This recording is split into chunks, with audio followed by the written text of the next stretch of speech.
Hi, and welcome to ADHD Friendly. I'm Patty. I am a professionally certified ADHD coach, and I'm here to help you thrive with your ADHD. For more support than this podcast can offer, I invite you to check out my ADHD Friendly membership at ADHDfriendly.com.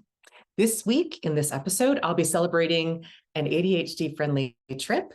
I'll also update my spending this week, and I'm going to share an ADHD friendly tip about non-discernible conditions. It was a new one, the new term for me, so I wanted to share that.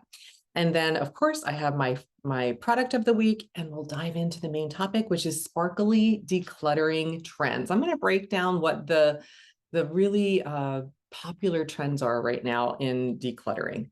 Plus, I'll highlight my book of the week. I'm on my own this week. I'm solo. Becca is not. Our first Friday webinar is this week. So our schedules are typically different over the summer when we're doing first Friday webinars. Just the summer schedule is different. I always do a first Friday webinar every first Friday. But that's for my membership community. Again, if that interests you, check out the membership on my website. So I have my trusty pug here today. I always mention her. We'll see how long she hangs out, but this is my one-eyed pug Mushu, just along for the ride. So I tend to talk to her when Becca's not here to give me something to focus on. So it feels a little bit more like we're connected because I am talking to something I care about. And that will translate to you because I care about everybody thriving with their ADHD. All right, let's jump in. So this is episode 191. And as always, I'm going to kick off with a celebration. I went on a very ADHD friendly trip with my husband last week. We went to Traverse City, Michigan, someplace that he went on business and just fell in love with and wanted to take me and show me what he loved about it. And so we went, and I found this, I loved it. It was beautiful. The weather was cool. They had a measuring stick outside one of the businesses that said that their record snowfall in 1 year was 20 feet. Oh my gosh. If you guys are followers of this podcast, you know, that made me so happy. The thought, I just kept like calculating in my head, like, how many times did it snow?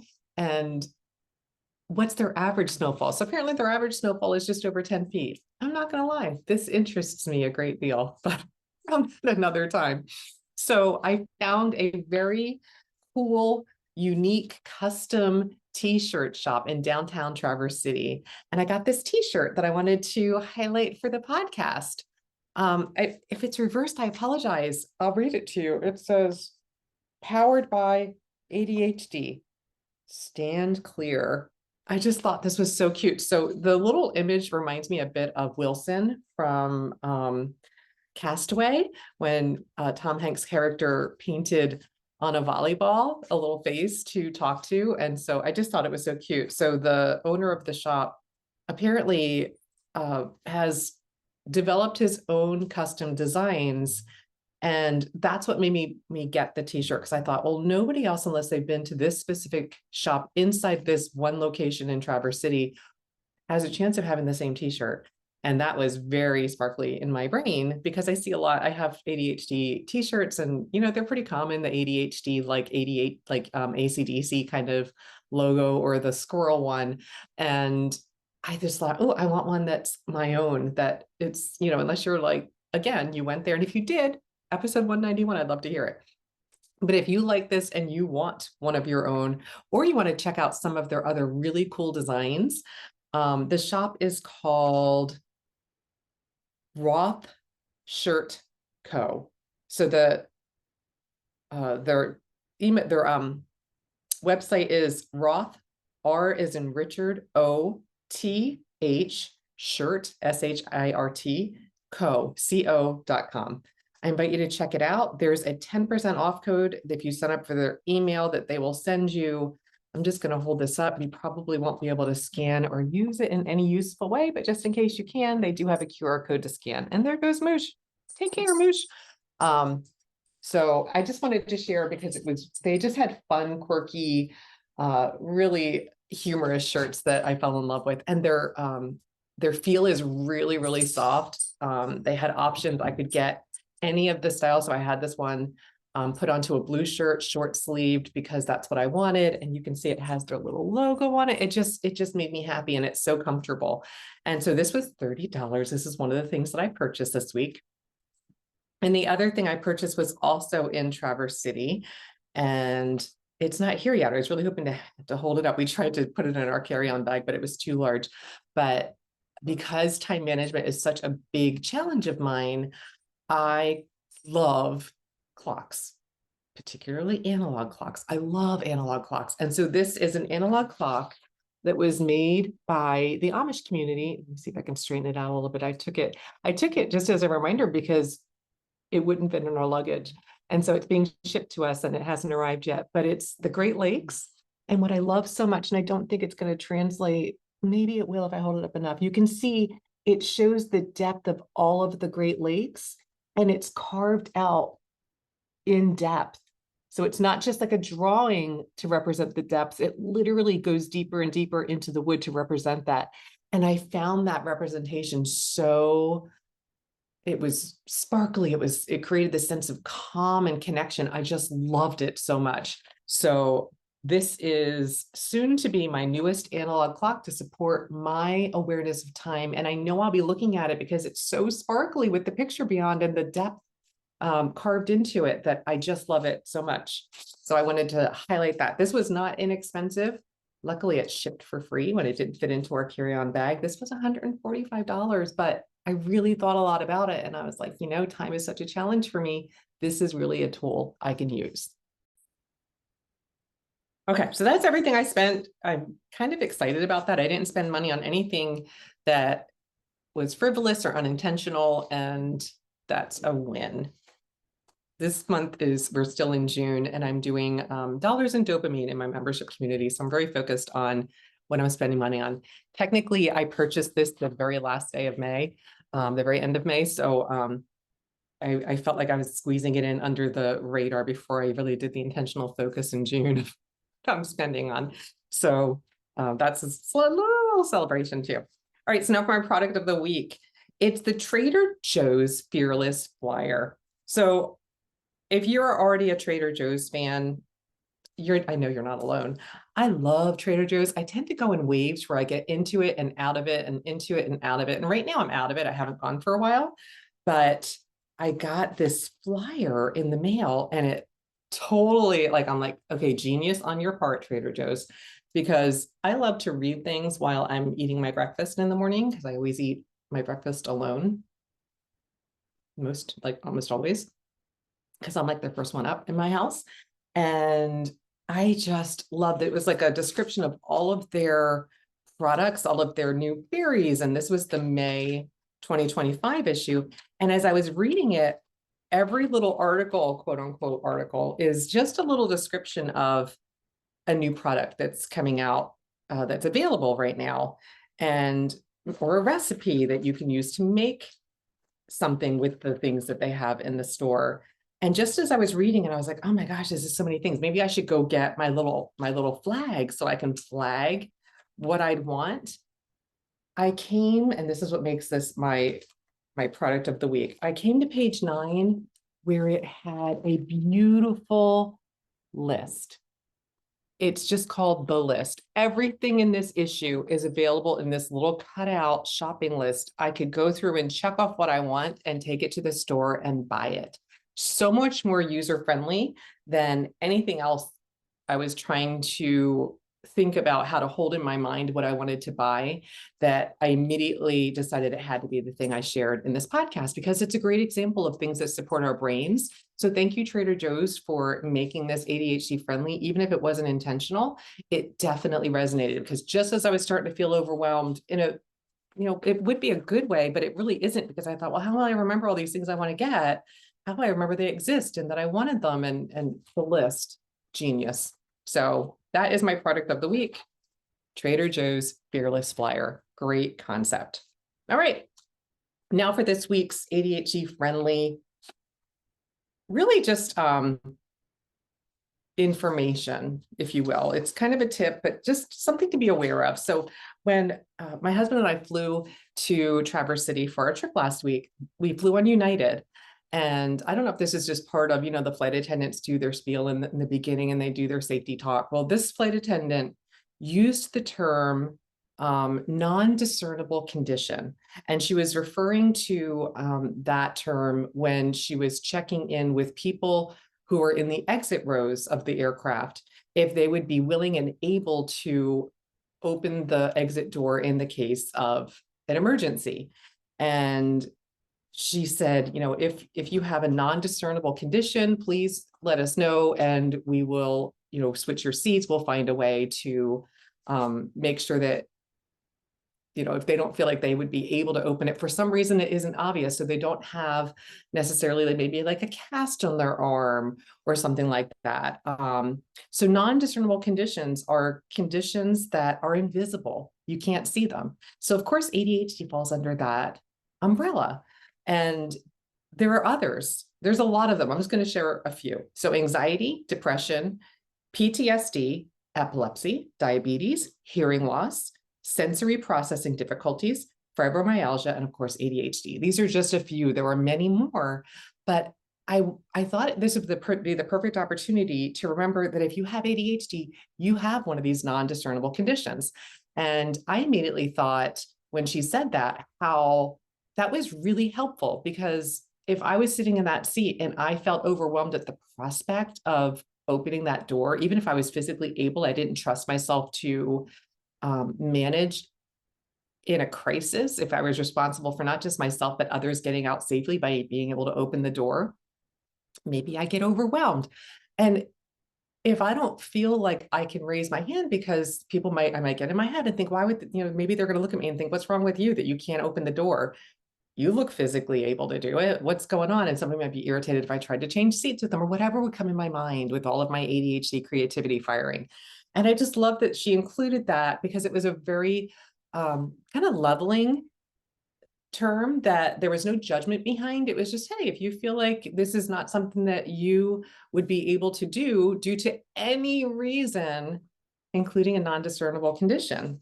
So with that in mind, knowing that ADHD falls under that umbrella of non-discernible conditions, what do you do or need to support yourself when you have an ADHD challenge appear and it's invisible to others, and you might feel judged due to it, or you might feel, whether it's real or imagined, somebody deciding something about you based on what you're not able to do. So let's say you're arriving late and people just think you don't care, or you're lazy, or you didn't finish a project that you promised to finish.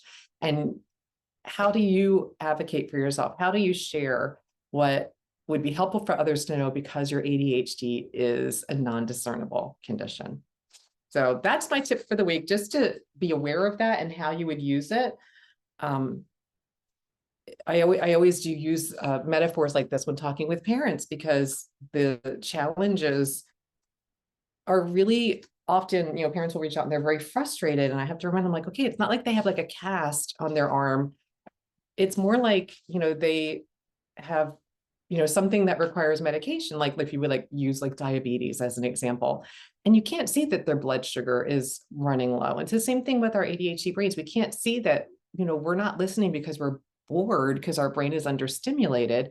It might look like we aren't taking you seriously, or we aren't really invested in what you're telling us. And that is often not, I'm not saying it's never the case, but it's often not the reason. It's that our brains are unable to focus on something that it is not inherently interested in. Even if it's urgent or important, if it's not to our brain in that moment, we will struggle to focus and retain the information shared. So it's just something I'm putting out there to invite you to explore what you would do to support yourself with that in mind. Okay, on to our main topic for today, and that is sparkly decluttering trends. So I shared in a recent podcast some trends that were very sparkly in my brain, particularly in episode 187. And I'm going to highlight some progress in that in a minute. But there was an article in Gathered that identified 15 trends. Gathered was the online article that I read. And I'm going to highlight 5 of them. Not all 15, just 5. I pulled 5 out of there that felt particularly sparkly and ADHD friendly for my brain. So I'm just going to share them in case they might also be for yours. The first was, I just love this name so much that it was very sparkly. Swedish death cleaning. So the idea of Swedish death cleaning is to clear your home of anything you wouldn't want your family to have to deal with in the event of your death. It's kind of morbid, but oh, it's like for me, it's a really interesting, fun way to think through, okay, would I want my kids to have to go through, like right now I'm looking at this pile upon pile of papers that need to be shredded and filed that was part of my winter goal, is now fully into my spring goal. And I'm really hoping to get it done before the end of June, when I'd have to then push it into my summer goal, which would be very not what I want. So I'm trying to avoid that. But the idea of using that motivation of, would I want my kids to have to go through this stuff? And the answer is, oh my gosh, no. If anything, I would be horrified at the thought of them having to go through and make decisions about that stuff. And there's some things in there I probably would want them to see. So I know my kids, they'd probably look at it and go, let's just throw it all away. And it would all end up gone. And there's probably maybe 2 to 5% of that I don't want gone. I would want them to be able to find. So based on love is the idea behind the Swedish death cleaning. You're saving loved ones from having to sort through and make decisions on tons of papers, tons of, like, if you have like old like tools, say like you have like a workshop in the garage and you have so many tools and different size nails and everything. Or maybe it's just like you have the bins and bins of old physical pictures or digital pictures, whatever it is. I think of that a lot too, of how the next generation is not just going to have physical clutter, but digital clutter to deal with. And I know that's already going on, but when I think of, the difference, like I didn't have that with my parents for the most part. And the thought of having digital clutter as well. So Swedish death cleaning, if that's sparkly for you, it was definitely for me. The next was called the 12-12-12 method. This was by Joshua Becker. And he said, pick a room and find 12 things you can donate, 12 things you can throw away, 12 things that can be returned to their proper home. And that's it. And he said, it's great for when you're short on time and you just want quick results. 12-12-12, 12 to donate, 12 to toss, 12 to put back in their rightful home. It has a defined end. We can get out of perfectionism, just 12 things of each. Okay. Number 3, the 1 hour method. So instead of finding specific things, it's a specific amount of time. Set a 60-minute timer for one specific task and stop when the time is up.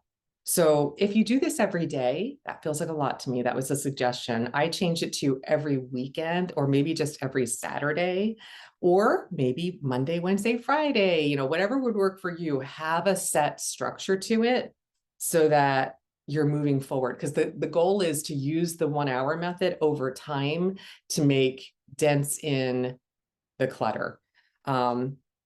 A little side note for ADHD brains, this is not for you if you are unable to stop and it would get in the way of you doing it again. And by that, I mean, if you'll set a timer for an hour and it's like, yeah, it's great, it gets me into it, and then I don't want to stop, that can work for us until it doesn't. And when it doesn't is when we don't trust ourselves the next time to stop in an hour. We know that we can't, so we'll resist starting, because it's like, well, I never listened to that hour timer, so I know I'm going to be doing it for hours, so we won't even begin.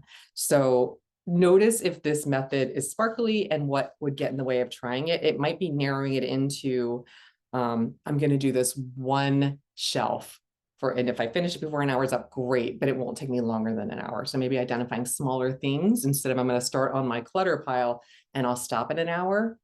That's really good if you know an hour would be the max you could do it and you'd be looking forward to the timer going off. Okay, number 4, the 30-day Minimalist Challenge. This is designed by the hosts of the Minimalists podcast. Sounds pretty cool to me. I wasn't aware of it before reading this article. So it gamifies decluttering. It's a month-long challenge. So you don't have to do this over the course of like the first through the last day of the month. It can just be 30 days at any point you're ready to start. So you don't have to wait to the first of the month. And on the first day that you start, you get rid of one thing. On the second day of the 30-day challenge, you get rid of 2 things. On the third day, 3 things, and so on and so on. If you do this at the end of 30 days, you'll have gotten rid of 465 items. You'll have 465 less things. Oh, that just sounds so wonderful. I don't know if I could sustain it for 30 days, but I'm interested enough to consider trying it. If anybody's tried it before, or you do try it, again, this is episode 189. I would love to hear or 191, I should say. I would love to hear your experiences. Okay, so now the fifth and final one is the reverse decluttering. I talked about this in episode 187, where you focus on what you want to keep instead of what you want to get rid of.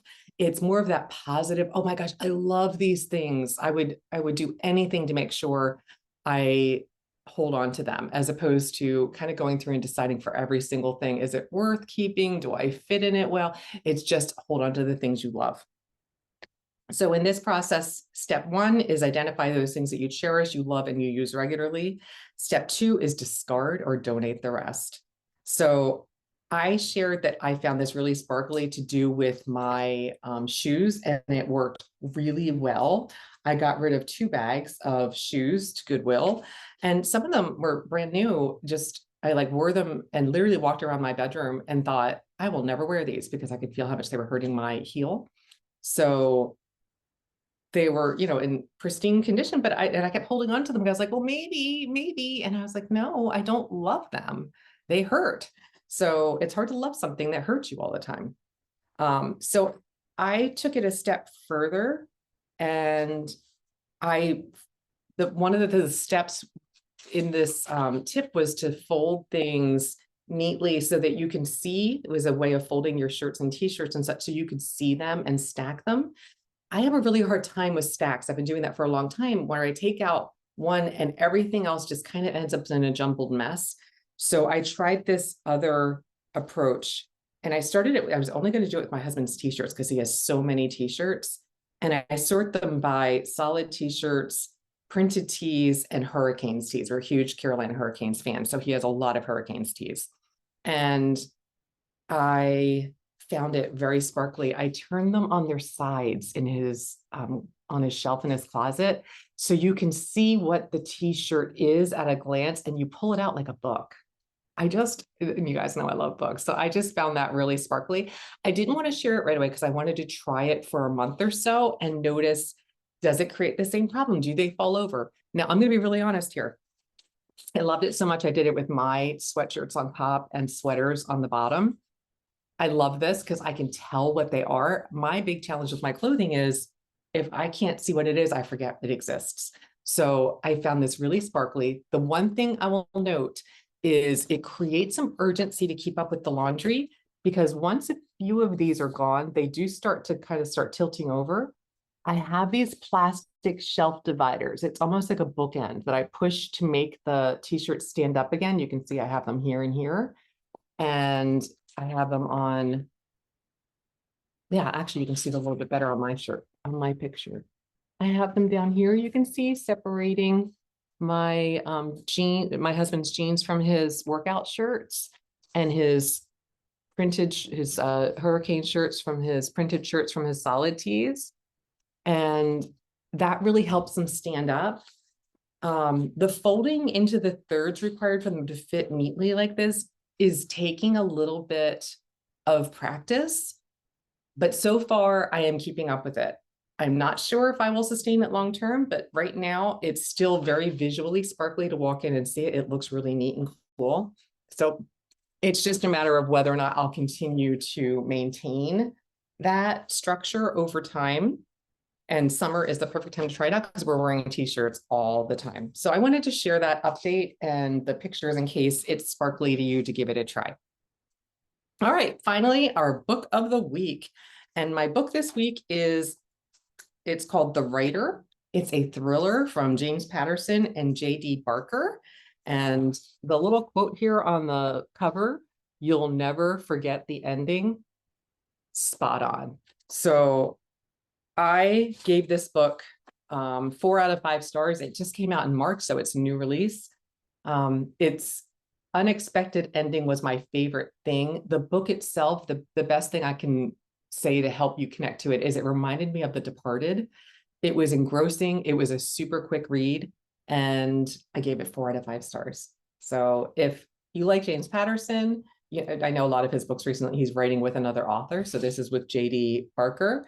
And if you like thrillers, it's not usually my favorite genre, but this one had a lot of buzz around it, and I really enjoyed it. So sharing that.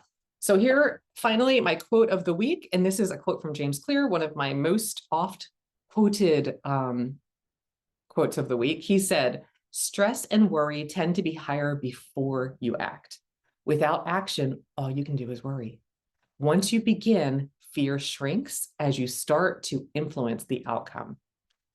The worst thing we can do when we are feeling that sense of worry or apprehension about something is to sit and just think. We need to get into action to begin to kind of settle that down a bit and level it out. And that's because we start to influence the outcome. I love that, James. Thanks for sharing it. That's it for this episode. Until next time, tally ho.